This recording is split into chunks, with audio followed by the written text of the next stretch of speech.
Si en tu vida o en tu familia tiene algunos conflictos por resolver, te invito a leer de manera ininterrumpida, completa, el capítulo 15 de los Hechos de los Apóstoles. Allí, en el origen de la iglesia, aparecieron conflictos, pero el Espíritu Santo mostró a los ministros de la iglesia el camino perfecto para la resolución de los conflictos. ¿Qué conflicto ha sucedido en la iglesia? Pues esta comunidad, la comunidad cristiana, mientras más fue creciendo, fueron más grandes los problemas. Pasa lo mismo en mi vida y en tu vida. Mientras más uno va creciendo, las dificultades, los desafíos son mayores. Mientras más dinero adquiere, más problemas económicos también tienes. Mientras más cerca de Dios está, más fuertes son los ataques del demonio. Pues veamos un momentito cómo sucedió en este conflicto, cómo sucedió la resolución que el Espíritu Santo quiso mostrar a los presbíteros y a los apóstoles en la iglesia naciente. Pues nos encontramos con dos posturas distintas y contrapuestas. Primero, en esta iglesia naciente, en las primeras comunidades, había un grupo que era un grupo mayoritario, que eran los judíos que habían abrazado la fe cristiana. Imaginémonos esos grupos de fariseos que se habían pasado al cristianismo por medio de la predicación de los apóstoles.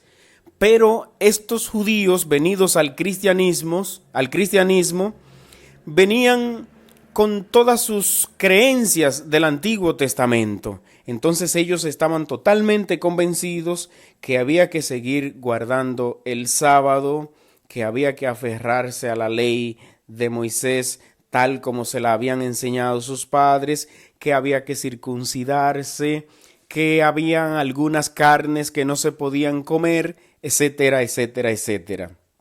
Sin embargo, estaba creciendo también el grupo de los cristianos que habían abrazado la fe desde el paganismo, aquellos que habían recibido la predicación de Pablo y Bernabé.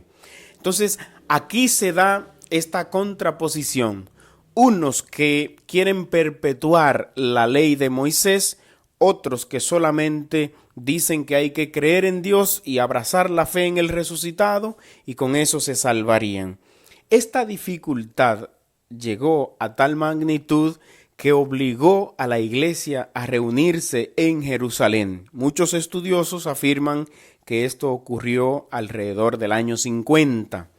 A esta reunión es lo que se le conoce como el primer concilio de la iglesia, el concilio de Jerusalén. Cada vez que hay una dificultad, entonces se da la reunión, ¿verdad?, de todos los hermanos para que en oración, junto con el Espíritu Santo, entonces se traigan las buenas conclusiones. Así como se reunieron en Jerusalén, luego hubo concilio en Nicea, luego hubo concilio en Constantinopla, en Éfeso, en Calcedonia, también en Letrán, en Viena, en Constanza. Concilio hubo en Trento ya en el siglo XVI, el Concilio Vaticano I en el siglo XIX y el Concilio Vaticano II en el siglo XX. Y cada una de estas reuniones ha sido porque hay una problemática y entonces el mismo camino que ha seguido la iglesia ha sido el de reunirse en la presencia del Espíritu Santo para resolver las dificultades. Pues puede pasar lo mismo. Así como hablábamos de que los judíos, que dicho sea de paso hay que resaltar que estos fariseos sobre todo se consideraban mejores, se consideraban los más puros, los más sagrados. Por tanto, ellos en sus comunidades, en sus sinagogas, no se acercaban a los otros, a los demás, porque consideraban a los demás impuros.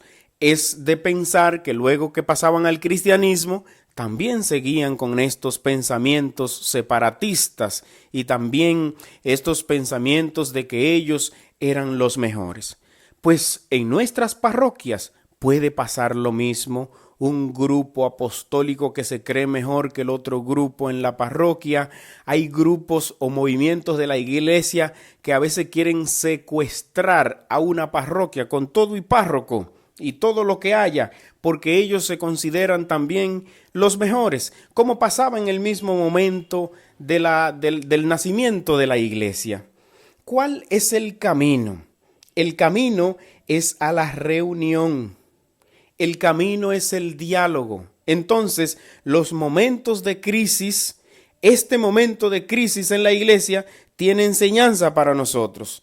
¿Y qué nosotros aprendemos? Que la crisis no debe desesperarnos, no debe llevarnos a la desesperación. Número 2, la crisis debe unirnos para que juntos busquemos soluciones. Número 3, la crisis debe llevarnos a la oración para que sea el Espíritu Santo quien ponga los caminos para salir de ella.